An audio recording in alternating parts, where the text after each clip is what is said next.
കഴിഞ്ഞ ക്ലാസ്സിൽ നമ്മൾ ഡിസ്കസ് ചെയ്തതിൻ്റെ ബാക്കിയായിട്ട് വരുന്നത് MO electronic configurations of diatomic molecules ആണ്. ഇത് നിങ്ങൾ +1 +2 പഠിച്ചിട്ടുണ്ട്. ഇവിടെ നമ്മൾ ആറ്റമിക് ഓർബിറ്റലിൽ എങ്ങനെയാണോ ഇലക്ട്രോൺസ് ഫില്ല് ചെയ്യുക അതുപോലെ തന്നെയാണ് മോളിക്കുലർ ഓർബിറ്റൽസിലും ഫില്ല് ചെയ്യുക. കഴിഞ്ഞ ക്ലാസ്സിൽ നമ്മൾ കണ്ടു MO ഓർഡർ എനർജി വൈസ് എങ്ങനെയാണ് ഓരോ മോളിക്കുലർ ഓർബിറ്റലിൻ്റെയും ഓർഡർ 1s കമ്പൈൻ ചെയ്തിട്ട് σ1sഉം σ*1s ഉണ്ടാവും. രണ്ട് 2s ഓർബിറ്റൽസ് അടുത്തത് കമ്പൈൻ ചെയ്തിട്ട് σ2s ആൻഡ് σ*2s ഉണ്ടാവും. പിന്നെ 2p 3 വീതമാണ് രണ്ട് സൈഡിലും. അതിൽ നിന്ന് π2px π2py അതേപോലെ σ2pz ഉണ്ടാവും. പിന്നെ അതിൻ്റെ തന്നെ കറസ്പോണ്ടിങ് π* ഉണ്ടാവും, σ*ഉം ഉണ്ടാവും. ഇതൊക്കെ നമ്മൾ ആ ഓർഡർ കണ്ടതാണ്. അതിൽ 2 ടൈപ്പ് ഉണ്ട്, ബോറോൺ കാർബൺ നൈട്രജൻ, പിന്നെ കാർബൺ മോണോക്സൈഡ്. ഇതിന് ഏതാണ് ഓർഡർ എന്നുള്ളതും പിന്നെ അത് കഴിഞ്ഞിട്ട് വരുന്നത് നമ്മളുടെ ഓക്സിജൻ NO ഇതിൻ്റെയൊക്കെ ഓർഡറും നമ്മൾ രണ്ടും വേറെ വേറെ കണ്ടതാണ്. അപ്പോൾ ഇനി എങ്ങനെയാണ് ഓരോ ഡയറ്റമിക് മോളിക്യൂളിനും ഇങ്ങനെ ഫില്ല് ചെയ്യുക. അപ്പോൾ അവിടെ ആറ്റമിക് ഓർബിറ്റിൽ ഫില്ല് ചെയ്യാൻ ഉള്ള റൂൾസ് തന്നെ പോളീസ് എക്സ്ക്ലൂഷൻ പ്രിൻസിപ്പിൾ, ഓഫ് ബോ പ്രിൻസിപ്പിൾ, ഹൺസ് റൂള്, ഇത് തന്നെയാണ് MO മോളിക്കുലർ ഓർബിറ്റൽസും ഇലക്ട്രോൺ ഫില്ല് ചെയ്യാൻ വേണ്ടിയിട്ട് നമ്മൾ യൂസ് ചെയ്യണത്. പിന്നെ കംപ്ലീറ്റ്ലി പെയർഡാണ് ഇലക്ട്രോൺസ് എങ്കിൽ ഒരു അപ്പ് സ്പിന്നും ഒരു ഡൗൺ സ്പിന്നും അങ്ങനെ പെയർഡായിട്ടാണ് നിൽക്കുന്നതെങ്കിൽ ആ മോളിക്യൂൾ എന്താവും, ഡയാമാഗ്നറ്റിക് ആവും. അൺപെയർഡ് ഇലക്ട്രോൺ ഉള്ള പോലെയാണ് electronic configuration molecular orbital diagram വെച്ചിട്ട് വരുന്നതെങ്കിൽ ആ മോളിക്യൂൾ പാരാമാഗ്നറ്റിക് ആവും. ഈ കാര്യങ്ങളൊക്കെ നിങ്ങൾക്ക് അറിയണതാണ്. അപ്പോൾ ഇനി നമ്മൾ MO electronic configuration of some homonuclear diatomic molecules അത് സ്പെസിഫിക് ആയിട്ട് ഓരോന്നിൻ്റെയും നോക്കാം. N2 nitrogen ഡയറ്റമിക് homo ഡയറ്റമിക് മോളിക്യൂളാണ്. അത് 2 നൈട്രജൻ ആറ്റംസ് കമ്പൈൻ ചെയ്തിട്ടാണ് നൈട്രജൻ മോളിക്യൂൾ ആവുക. അപ്പോൾ നൈട്രജൻ്റെ ഇലക്ട്രോണിക് കോൺഫിഗറേഷൻ നമ്മൾ നോക്കുകയാണെങ്കിൽ നൈട്രജൻ്റെ ആറ്റമിക് നമ്പർ എത്രയാണ്, 7 ആണ്. അപ്പോൾ 1s2 2s2 2p3 1s2 2s2 2p3. അപ്പോൾ ഒരു നൈട്രജനിൽ നിന്ന് 7 ഇലക്ട്രോൺസ് ആണ് വരിക. അങ്ങനെ 2 നൈട്രജൻ്റെ total 14.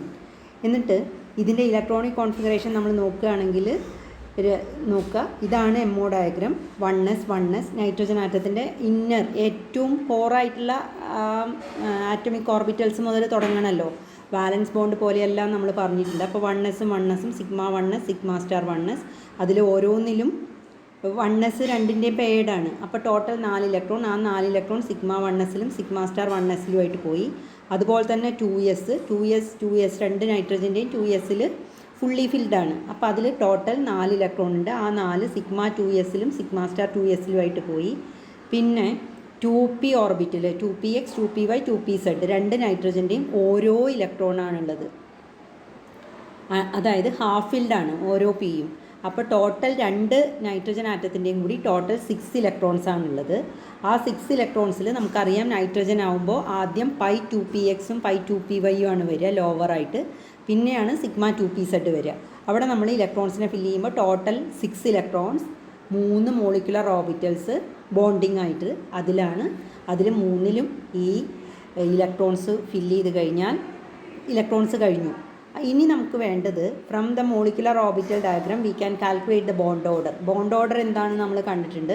Half of the difference between number of electrons in bonding molecular orbital and number of electrons in anti bonding. ഇവിടെ ബോണ്ടിങ്ങിൽ വരുന്നത് ടോട്ടൽ 10 ആണ്. ആൻറ്റി ബോണ്ടിങ്ങിൽ 4 ആണ് വരിക. അതായത് σ1s*1sലും σ*2sലുമാണ് ആൻറ്റി ബോണ്ടിങ്ങിൽ 2 ഇലക്ട്രോൺ വീതമുണ്ട്. അത് 4 ആണ്. അപ്പോൾ 1/2 × 10⁻⁴ 3. അത് 3 ട്രിപ്പിൾ ബോണ്ടാണ് നൈട്രജൻ തമ്മിലുള്ളത്. 3 ബോണ്ട് ഓർഡർ ഈസ് 3. വളരെ ഹൈ ബോണ്ട് ഓർഡറാണ്. അതുകൊണ്ട് സ്റ്റേബിൾ.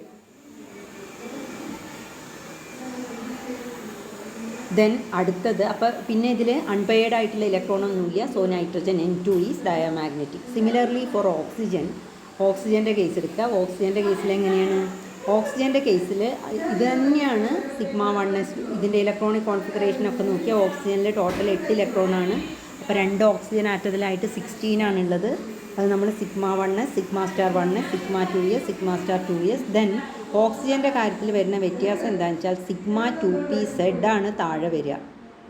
σ2pz താഴെ അതിൽ 2 എണ്ണം, പിന്നെ pi 2p x and 2py അതിൽ 2 എണ്ണം വീതം. പിന്നെ ടോട്ടൽ ഇവിടെ പിയിൽ എത്ര ഇലക്ട്രോണാണുള്ളത്? 4 4 8. അപ്പോൾ ഇവിടെ ടോട്ടൽ 6 ആയി. പിന്നെ sigma star 2px pi star 2px pi star 2py അതിൽ ഓരോന്നിലും, അതായത് Hund's rule of maximum multiplicity അനുസരിച്ചിട്ട് 2 ഇക്വലൻ്റ് ആയിട്ട് എനർജിയിലെ 2 ഓർബിറ്റിലായതുകൊണ്ട് ഓരോന്നിലും ഓരോ ഇലക്ട്രോൺ പോയതിന് ശേഷമേ പെയറിങ് നടക്കുള്ളൂ. അപ്പോൾ അവിടെ 2 അൺപെയർഡ് ഇലക്ട്രോൺ ഉണ്ട്. So oxygen molecule will be paramagnetic. ഇവിടെ നമ്മൾ ബോണ്ട് ഓർഡർ കാൽക്കുലേറ്റ് ചെയ്താൽ it is half into 10 - 6 number of electrons in bonding minus number of electron in anti bonding orbitals. അപ്പോൾ 2 ആണ്. അപ്പോൾ ബോണ്ട് ഓർഡർ ഈസ് 2, ഡബിൾ ബോണ്ടാണുള്ളത്. It is highly stable. Then ഇതുപോലെ നമുക്ക് ഇതിൻ്റെ Li2 H2 MO energy level diagram, MO diagram H2 plus ആകുമ്പോൾ എന്തുണ്ടാവുക? 2 electron ഇല്ല, ഒറ്റ ഇലക്ട്രോണേ ഉള്ളൂ. H2ൽ ടോട്ടൽ 2 ഉണ്ട്. അപ്പോൾ അത് 1s സിഗ്മ 1sൽ ഫില്ല് ചെയ്തിട്ടുണ്ടാവും H2ൻ്റെ. ഇതൊക്കെ സിമ്പിളാണ്, നിങ്ങൾ പഠിച്ചിട്ടുള്ളതാണ്. H2 പ്ലസ് ആകുമ്പോൾ ഒറ്റ ഇലക്ട്രോൺ ആണുള്ളത്. അപ്പോൾ അവിടുത്തെ ബോണ്ട് ഓർഡർ എന്ന് പറഞ്ഞാൽ ഹാഫ് ആവും. അപ്പോൾ H2 plus is less stable than H2 molecule. Then He2 plus ആണെങ്കിലോ അവിടെ He2 എന്ന് പറഞ്ഞിട്ടുണ്ടെങ്കിൽ ടോട്ടൽ 4 ഇലക്ട്രോണാണ് വരിക. ഹീലിയത്തിന് 2 2 4. അപ്പോൾ 4 ആകുമ്പോൾ സിഗ്മ സ്റ്റാർ 1s അതിൽ 2ലും കൂടി ഫില്ല് ചെയ്താൽ കഴിഞ്ഞു. പക്ഷേ He2 പ്ലസ് ആകുമ്പോൾ 1 ഇലക്ട്രോൺ റിമൂവ്ഡാണ്. അപ്പോൾ ടോട്ടൽ അവിടെ ബോണ്ട് ഓർഡർ മറ്റത് 0 ആണ് ബോണ്ട് ഓർഡർ വരിക. ഇത് ഈ ഒരെണ്ണം റിമൂവ് ചെയ്ത് കഴിഞ്ഞിട്ടുണ്ടെങ്കിൽ ബോണ്ട് ഓർഡറിൽ വ്യത്യാസം വരും. ദാറ്റ് ഈസ് ഹാഫാണ് വരിക. Li2 ടോട്ടൽ 3 ആണ് ലിഥിയത്തിനുള്ളത്, ടോട്ടൽ 6. ആ ഇലക്ട്രോൺ എങ്ങനെയാണ് അറേഞ്ച് ചെയ്യുക എന്നുള്ളത് നമുക്ക് we can show in the MO diagram. Then explain on the basis of MO configuration and MO diagram why molecules He2 and Be2 do not exist. എന്താ കാരണം? അവിടെ number of electrons in bonding and number of electrons in anti bonding same ആയിട്ടാണ് വരിക. അപ്പോൾ അവിടെ bond order എന്താണ്? 0 ആണ്. അപ്പോൾ bond order indicates the bond number of bonds between the 2 atoms. അപ്പോൾ അവിടെ അത് 0 ആണ് വരുന്നത്. അപ്പോൾ അങ്ങനെ 2 മോളിക്യൂൾസ് എക്സിസ്റ്റ് ചെയ്യില്ല. Nitrogen molecule cation N2+. അപ്പോൾ നൈട്രജൻ്റെ കേസിൽ എന്താ ഉള്ളത്? ടോട്ടൽ 6 ആണ്. ടോട്ടൽ 7 ആണ് നൈട്രജൻ ഉള്ളത്. അപ്പോൾ 14 ഉള്ളത്. ഇവിടെ 13 ഉണ്ടാവുക. അപ്പോൾ ഇങ്ങനെ electron sigma 1s2 sigma star 1s2 sigma 2s2 sigma star 2s2 then pi 2px2 pi 2py2. ഇനി ബാക്കി 1 സിഗ്മ 2pz2 ആണ് നൈട്രജൻ. ഇവിടെ 1 ഉണ്ടാവുള്ളൂ. MO energy diagram of N2+. ഇങ്ങനെ കാണിക്കാൻ പറ്റും നമുക്ക്. This is the MO energy diagram. ഇത് വരയ്ക്കാൻ പഠിക്കണം നിങ്ങൾ ഓരോന്നിൻ്റെയും. അത് ഒരെണ്ണം പഠിച്ചു കഴിഞ്ഞാൽ ആ ഓർഡർ അറിഞ്ഞു കഴിഞ്ഞാൽ പിന്നെ നമ്പർ ഓഫ് ഇലക്ട്രോൺസ് അനുസരിച്ചിട്ട് ഫില്ല് ചെയ്യേ വേണ്ടൂ.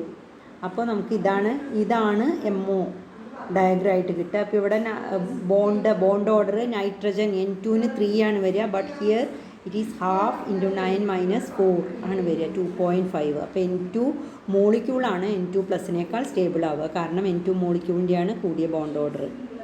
ദെൻ ഇവിടെ N2+ എന്ന് പറഞ്ഞിട്ടുണ്ടെങ്കിൽ N2+ ഈസ് പാരാമാഗ്നറ്റിക്. കാരണം ഇവിടെ ഒരു അൺപെയർഡ് ഇലക്ട്രോൺ ഉണ്ട്. N2 molecule is diamagnetic because there is no unpaired electron. Nitrogen molecule ion നോക്കുക, N2- ആകുമ്പോൾ ഇവിടെ ഒരു ഇലക്ട്രോണും കൂടി വരുന്നത് എവിടേക്കാണ് പോവുക? പൈ സ്റ്റാർ 2pxലേക്കാണ് പോവുക. പൈ സ്റ്റാർ 2px അതാണ് അടുത്ത ലോവസ്റ്റ് അൺഒക്യുപ്പൈഡ് മോളിക്കുലർ ഓർബിറ്റൽ. അതിലേക്കാണ് അടുത്ത ഇലക്ട്രോൺ പോവുക. ഇവിടെയും the system is paramagnetic because there is 1 unpaired electron. പക്ഷേ ഇവിടുത്തെ സ്റ്റെബിലിറ്റി കുറവാണ് നൈട്രജൻ മോളിക്യൂളിനേക്കാൾ. 2.5 ആണ് വരിക. കാരണം ഒരു ഇലക്ട്രോൺ എക്സസ് വന്ന് ആൻറ്റി ബോണ്ടിങ്ങിലേക്കാണ് പോയത്.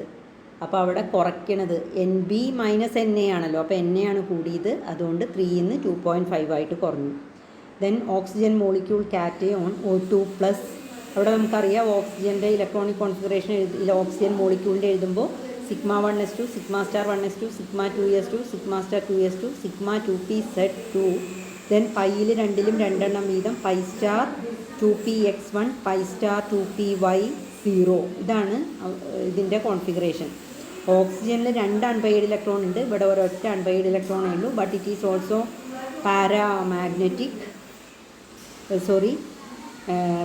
പാരാമാഗ്നറ്റിക്. പക്ഷേ ഇവിടുത്തെ സ്റ്റെബിലിറ്റി നോക്കിയാൽ നമുക്ക് കാണാൻ പറ്റും. Bond order O2+. bond order is 1.5, O2 minus ion is stable. Since there is one unpaired electron, the species is paramagnetic. Then write the MO configuration of N2 2 minus ion, calculate its bond order, comment on its stability and magnetic behavior. നമ്മൾ നേരത്തെ N2ൻ്റെ MO diagram വരച്ചു. ഇവിടെ N2 2 minus ആണ്. 2 minus means N2 nitrogen മോളിക്യൂളിനേക്കാൾ 2 electron കൂടുതലുണ്ട്. അപ്പോൾ ആ 2 electron വരുന്നത് അടുത്ത മോളിക്കുലർ ഓർബിറ്റലിലേക്ക് നമ്മൾ ഡിസ്ട്രിബ്യൂട്ട് ചെയ്യുക. എന്നിട്ട് അതിനനുസരിച്ച് ബോണ്ട് ഓർഡർ കാൽക്കുലേറ്റ് ചെയ്യുക. പിന്നെ അൺപെയർഡ് ഇലക്ട്രോൺ എത്ര ഉണ്ടെന്ന് നോക്കുക. അൺപെയർഡ് ഇലക്ട്രോൺ ഉണ്ടോ എന്ന് നോക്കുക. ഉണ്ടെങ്കിൽ ഇറ്റ് ഈസ് പാരാമാഗ്നറ്റിക്, ഇല്ലെങ്കിൽ ഡയാമാഗ്നറ്റിക്. അത് നിങ്ങൾ molecular orbital diagram MO diagram വരച്ചിട്ട് ഡിസ്ട്രിബ്യൂട്ട് ചെയ്ത് നോക്കുക. അപ്പോൾ application of MOT in comparing the stability, bond length and magnetic properties. എന്താണ് MOT? മോളിക്കുലർ ഓർബിറ്റൽ തിയറി അനുസരിച്ചിട്ട് ബോണ്ട് ഓർഡർ 1 അല്ലെങ്കിൽ 0 അല്ലെങ്കിൽ അത് തമ്മിൽ ബോണ്ടിങ് ഉണ്ട് എന്നർത്ഥം. ബോണ്ട് ഓർഡറിൻ്റെ വാല്യൂ കൂടുതലാണെങ്കിൽ അത് സ്റ്റേബിളാണ്. ദെൻ ബോണ്ട് ഓർഡർ കൂടുതലാണെങ്കിൽ ബോണ്ട് ലെങ്ത്ത് കുറവായിരിക്കും, ബോണ്ടിൻ്റെ സ്ട്രെങ്ത്ത് കൂടുതലായിരിക്കും. ദെൻ മാഗ്നറ്റിക് പ്രോപ്പർട്ടീസ് നമ്മുടെ MO ഡയഗ്രാം അനുസരിച്ചിട്ട് അൺപെയ്ഡ് ഇലക്ട്രോൺ ഉണ്ടെങ്കിൽ ദാറ്റ് വിൽ ബി പാരാമാഗ്നറ്റിക്, എല്ലാം പെയ്ഡ് ആണെങ്കിൽ അത് ഡയാമാഗ്നറ്റിക് ആയിരിക്കും. അപ്പോൾ ഈ പ്രോപ്പർട്ടി ഒക്കെ നമുക്ക് ഈ MO ഡയഗ്രാം വെച്ചിട്ട് എക്സ്പ്ലെയിൻ ചെയ്യാൻ പറ്റും. ഇവിടെ comparison of bond length, magnetic behavior and bond energy of O2, O2 plus, O2 2 plus, O2 minus, O2 2 minus നോക്കുക. ഓരോന്നിൻ്റെയും ഇതുപോലെ MO ഇലക്ട്രോണിക് കോൺഫിഗറേഷൻ എഴുതുക. എന്നിട്ട് അതിൻ്റെ ബോണ്ട് ഓർഡർ കാൽക്കുലേറ്റ് ചെയ്ത് നോക്കുക. O2ൻ്റെ കേസിൽ it is 2, O2 minus it is 1, O2 2 minus it is 0, O2 minus 1, O2 2 minus it is against 0. അപ്പോൾ സ്റ്റെബിലിറ്റി O2 2 പ്ലസിന് maximum, O2 plus bond order. The dioxygen species under consideration can be arranged in the order of decreasing bond order. ഇതാണ് bond ഓർഡറിൻ്റെ കുറയുന്ന ഓർഡറിലാണ് നമ്മളിവിടെ arrange ചെയ്തിരിക്കുന്നത്. ഏറ്റവും കൂടിയ ബോണ്ട് ഓർഡർ O2നാണ്. O2 minus, O2 2 minus, O2 minus, ഇങ്ങനത്തെ ബോണ്ട് ഓർഡർ നമുക്ക് അറേഞ്ച് ചെയ്യാൻ പറ്റും.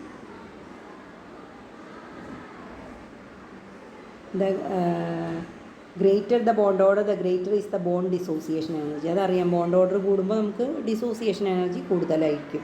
കാരണം അതിന് ബോണ്ടിൻ്റെ സ്ട്രെങ്ത്ത് കൂടുതലാകുമ്പോൾ അതിനെ ബ്രേക്ക് ചെയ്യാൻ കൂടുതൽ എനർജി വേണ്ടി വരും. ബോണ്ട് സ്ട്രെങ്ത്ത്, ബോണ്ട് എനർജി ഇവിടെ കൊടുത്തിട്ടുണ്ട്. ഈ വാല്യൂസ് ഒന്നും ബൈഹാർട്ട് ചെയ്യണമെന്നില്ല, പക്ഷേ ആ ഓർഡർ നിങ്ങൾ മനസ്സിലാക്കി വയ്ക്കുക. ദെൻ ഹെറ്ററോ ഡയറ്റോമിക് മോളിക്യൂൾസിൻ്റെ കേസിൽ CO മോളിക്യൂൾ എക്സാമ്പിളാണ്. അതെങ്ങനെയാണ് എന്നുള്ളതാണ് അടുത്തത്.